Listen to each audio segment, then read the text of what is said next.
ఈరోజు మనం పత్తెం బీరకాయ కూర చేసుకుందామండి. పత్తేలప్పుడు చేసుకున్న బీరకాయ అండి. దానికోసం ముందుగా పోపు వేసుకుందామండి. మినప్పప్పు, ఆవాలు, జీలకర్ర, ఎండుమిరపకాయ ముక్కలండి.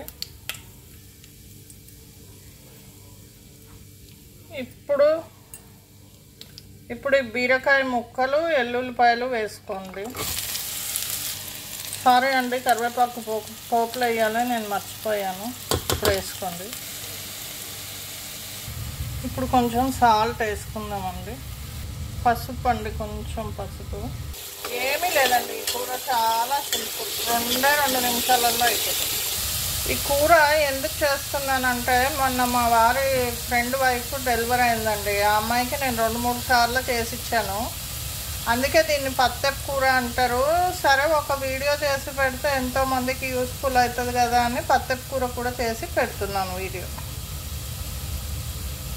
బీరకాయ పత్తెపు కూర రెడీ అండి. ఇది ఆపరేషన్ అయిన వాళ్ళకి కూడా పెట్టొచ్చండి. ఓన్లీ డెలివరీ అయిన వాళ్ళకే కాదు, ఏ ఆపరేషన్ అయిన వాళ్ళకైనా పెట్టొచ్చు అండి.